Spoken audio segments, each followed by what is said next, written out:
नमस्कार दोस्तों, आइए जानते हैं उत्तर प्रदेश की आज के बड़ी खबरों को। लेकिन उससे पहले आप वीडियो को लाइक नहीं किया है तो एक लाइक कर दें और हाँ, आप किस जिला से देख रहे हैं हमें कमेंट में जरूर बताएं।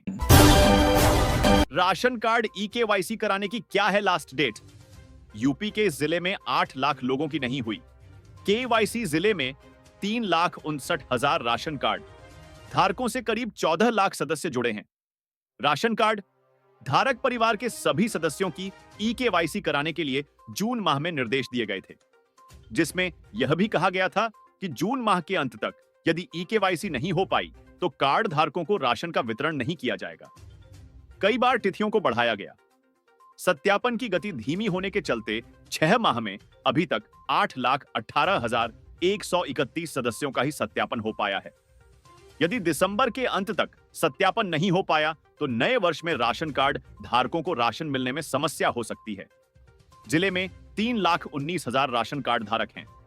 इन राशन कार्ड में 13,87,045 सदस्य शामिल हैं। कानपुर बुंदेलखंड की 52 विधानसभा सीटों पर कांग्रेस की निगाह। प्रियंका वाड्रा ने संभाली कमान। समाजवादी पार्टी के साथ गठबंधन में सफलता से कांग्रेस उत्साहित है। कानपुर बुंदेलखंड की 52 विधानसभा सीटों पर पार्टी की निगाह है। पार्टी की राष्ट्रीय महासचिव व वायनाड से सांसद चुनी गई प्रियंका वाड्रा ने गुरुवार को इस क्षेत्र के नेताओं को दिल्ली बुलाकर गणित समझी और जमीन पर काम करने की नसीहत दी। अखिल भारतीय कांग्रेस कमेटी के सदस्य विकास अवस्थी ने बताया कि बुंदेलखंड तक पिछड़ों को जोड़ने का काम कर रहे प्रदेश महासचिव जेपी पाल फतेहपुर के शिवाकांत तिवारी को दिल्ली में बुलाया था। सेंट्रल हॉस्पिटल में 10 बेड का आईसीयू तैयार। आर्मी और मेदांता हॉस्पिटल ने सुनिश्चित किए जरूरी इंतजाम। महाकुंभ में देश विदेश से आने वाले श्रद्धालुओं की देखभाल के लिए इस बार विशेष इंतजाम किए जा रहे हैं। मुख्यमंत्री योगी आदित्यनाथ की मंशा के अनुरूप स्वस्थ महाकुंभ की योजना को साकार करने के लिए मेला क्षेत्र में युद्ध स्तर पर तैयारी की जा रही है। इस बार के महाकुंभ में श्रद्धालुओं से लेकर महात्माओं तक के स्वास्थ्य की देखभाल के लिए विशेषज्ञ चिकित्सकों की बड़े पैमाने पर तैनाती की जा रही है। इसी क्रम में यहां महाकुंभ नगर के परेड ग्राउंड में 100 बेड का अस्पताल बनकर लगभग तैयार हो चुका है। सीएम योगी के आने से पूर्व 10 बेड के आईसीयू को पूरी तरह रेडी कर लिया गया। ग्रामीण महिलाओं के लिए रोजगार के नए द्वार खोलेगा महाकुंभ। हजारों ग्रामीण महिलाओं को मेला क्षेत्र में दिए जा रहे स्टॉल त्रिवेणी के तट पर जनवरी 2025 को आयोजित होने जा रहा महाकुंभ ग्रामीण महिलाओं के लिए रोजगार का महत्वपूर्ण माध्यम बनने जा रहा है। राज्य आजीविका मिशन से जुड़ी ग्रामीण क्षेत्र की स्वयं सहायता समूह की महिलाओं को महाकुंभ क्षेत्र में विभिन्न स्टॉल और दुकानें दी जाएंगी। राज्य आजीविका मिशन की तरफ से इसकी पूरी योजना तैयार की गई है, जिसमें ग्रामीण महिलाओं को ही लगाया जाएगा।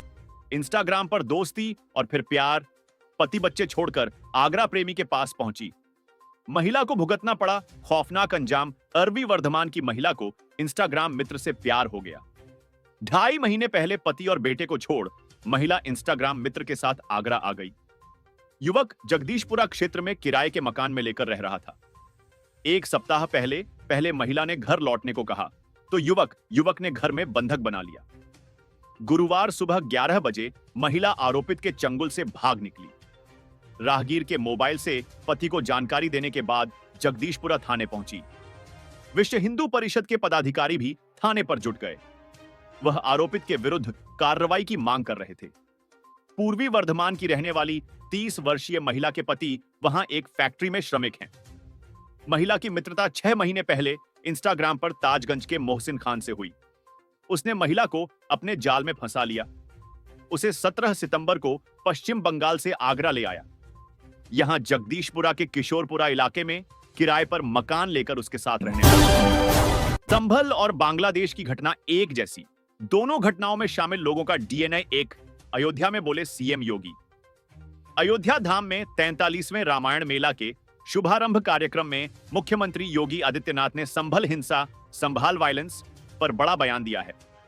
योगी ने कहा, संभल और बांग्लादेश की घटना एक जैसी है, दोनों घटनाओं में शामिल लोगों का डीएनए एक है। मुख्यमंत्री योगी ने कहा, याद करो 500 साल पहले बाबर के आदमी ने अयोध्या कुंभ में क्या किया था। संभाल में भी यही हुआ था और बांग्लादेश में भी वही हो रहा है। तीनों की प्रकृति और उनका डीएनए एक ही है। अगर कोई इस पर विश्वास करता है बांग्लादेश में हो रहा है तो वही तत्व यहां भी आपको सौंपने के इंतजार में है। उन्होंने सामाजिक एकता को तोड़ने की पूरी तैयारी कर ली है। इस बारे में बात करने वाले कुछ लोग ऐसे हैं जिनके पास विदेश में संपत्ति है। अगर यहां कोई संकट आएगा तो वे भाग जाएंगे और दूसरों को यहां मरने के लिए छोड़ देंगे। स्पाइस जेट का मुंबई व्यवहार दिल्ली की उड़ान पर यू टर्न टिकट बुकिंग के बाद हो रही रद्द। अब हो रहा रिफंड। स्पाइस जेट ने शुक्रवार से गोरखपुर से मुंबई व दिल्ली के लिए सीधी उड़ान शुरू करने की घोषणा की थी, जिससे क्षेत्र के यात्रियों में उत्साह था। टिकटों की ऑनलाइन बुकिंग भी शुरू हो गई थी, लेकिन आखिरी समय में विमानन कंपनी ने इस उड़ान को रद्द कर दिया। अब टिकट बुक करने वाले यात्रियों को पैसे वापस किए जा रहे हैं। दिल्ली और मुंबई के लिए सीधी उड़ान शुरू करने की घोषणा के बाद नियमित यात्रा करने वालों में खुशी की लहर थी, क्योंकि गोरखपुर से मुंबई जाने के लिए अभी केवल इंडिगो का ही विमान उड़ान भरता है, जबकि आने जाने वाले यात्रियों की संख्या अधिक है। इसी कारण उड़ान शुरू होने की घोषणा के साथ ही ऑनलाइन टिकटों की बुकिंग भी शुरू हो गई थी। लेकिन जैसे जैसे उड़ान की तारीख पास आई, स्थिति में अचानक बदलाव आया। बारात में शामिल होने जा रहे दूल्हे के दोस्तों की कार हादसे का हुई शिकार, 2 की मौत। 5 घायल। बारात में शामिल होने जा रहे दूल्हे के दोस्तों की कार अनियंत्रित होकर डिवाइडर से जा टकराई। इस भीषण हादसे में कार सवार 2 युवकों की मौत हो गई, वहीं 5 लोग गंभीर रूप से घायल हाए गए। तेज गति में कार होने के कारण यह हादसा हुआ। अन्य बारातियों ने घायलों को कार से निकाला।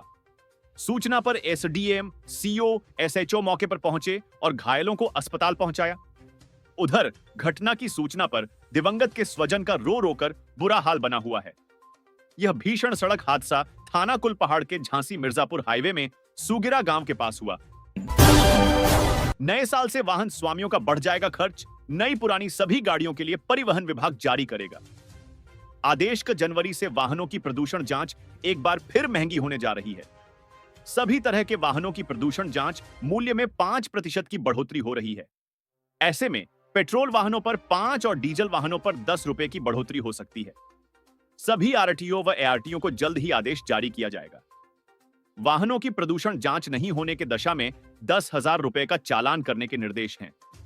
डीजल, पेट्रोल, सीएनजी व एलपीजी से संचालित वाहनों को हर 6 माह में प्रदूषण की जांच करानी पड़ती है। पीयूसीसी पोर्टल पर नई दरें की जाएंगी। अपडेट। अपर परिवहन आयुक्त पुष्पसेन सत्यार्थी ने बताया कि प्रदूषण जांच का मूल्य बढ़ाने का प्रस्ताव भेजा है।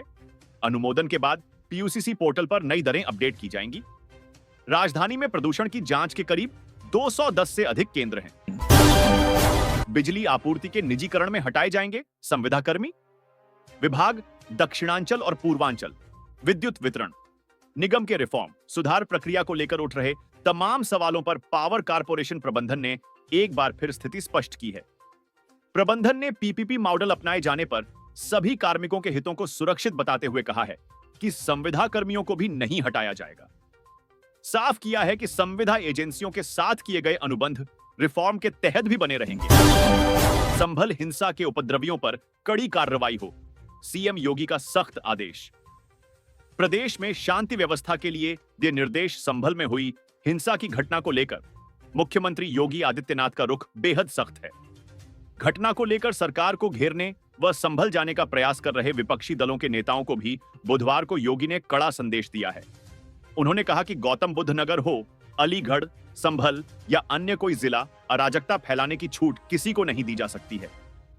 कानून व्यवस्था की समीक्षा के दौरान योगी ने वरिष्ठ अधिकारियों से कहा कि संभल में हुई हिंसा में शामिल एक भी आरोपित बचना नहीं चाहिए। जिन लोगों ने सार्वजनिक संपत्ति को नुकसान पहुंचाया है, उसे ठीक कराने के खर्च की वसूली भी उन्हीं उपद्रवियों से की जाए। अराजकता फैलाने वालों को चिन्हित कर उनके पोस्टर लगाए जाएं और स्थानीय लोगों के सहयोग से उनकी पहचान कराएं। वोटों की फसल काटने संभल जाना चाहते हैं राहुल गांधी। यूपी के डिप्टी सीएम ब्रजेश पाठक ने कांग्रेस सांसद पर कसा तंज। संभल में मस्जिद के सर्वे को लेकर हुए बवाल के बाद विपक्षी दलों के नेता लगातार वहां जाने की जुगत में हैं। सपा के राष्ट्रीय अध्यक्ष अखिलेश यादव को रोके जाने के बाद अब बुधवार को कांग्रेस के पूर्व अध्यक्ष व नेता प्रतिपक्ष राहुल गांधी को भी वहां नहीं जाने दिया गया। विपक्षी दलों के आरोपों पर उप मुख्यमंत्री ब्रजेश पाठक ने करारा प्रहार किया और कहा कि राहुल गांधी संभल में वोटों की फसल काटने के लिए जाना चाहते हैं। अखिलेश यादव भी तुष्टीकरण की राजनीति करते हैं। उप मुख्यमंत्री ने कहा कि दोनों नेता प्रदेश की कानून व्यवस्था बिगाड़ना चाहते हैं और उन्हें आमजन से कोई सरोकार नहीं है। जनता भी इन दोनों नेताओं को बख्शेगी नहीं। संभल के अपराधी विपक्षी दलों से जुड़े हुए हैं। इस घटना की उच्च स्तरीय जांच हो रही है। सपा व कांग्रेस के नेता आमजन की भावनाओं के साथ खिलवाड़ करते हैं, आग में घी डालने के लिए संभल जाना चाहते हैं। यह सिर्फ राजनीतिक रोटियां सेंकना चाहते हैं। कानून को हाथ में लेने वालों को सरकार नहीं छोड़ेगी। हर हाल में प्रदेश में अमन चैन कायम किए जाने पर जोर दिया